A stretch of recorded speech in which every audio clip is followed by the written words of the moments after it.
بسم اللہ الرحمن الرحیم۔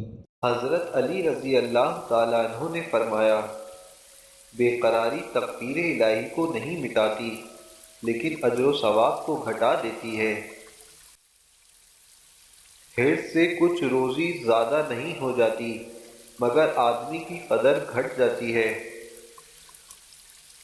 مومن دنیا کے کاروبار مختصر اور آخرت کی فکر زیادہ رکھتا ہے، اکثر خاموش رہتا اور خالص اللہ تعالیٰ کے لیے عمل کرتا ہے۔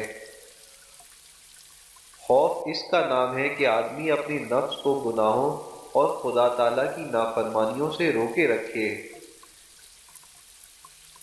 شرافت اپنی بلند ہمتی سے حاصل ہوتی ہے، نہ کہ باپ دادا کی بوسیدہ ہڈیوں پر فخر کرنے سے۔ ولی اللہ سب لوگوں سے زیادہ شریف النفس، سب سے زیادہ صابر، بہت جلد معاف کرنے والے اور نہایت وسیع اخلاق ہوتے ہیں۔ پرہیزگاری شک والی چیزوں سے بچنے اور تقوی گناہوں سے پرہیز کا نام ہے۔ ادب انسان کے اندر ایک درخت کی مثال ہے جس کی جڑ عقل ہے۔ آدمی کی قدر اس کی عقل مندی سے ہے، نہ کہ اس کی ظاہری صورت سے۔ سچائی دین کا لباس ہے۔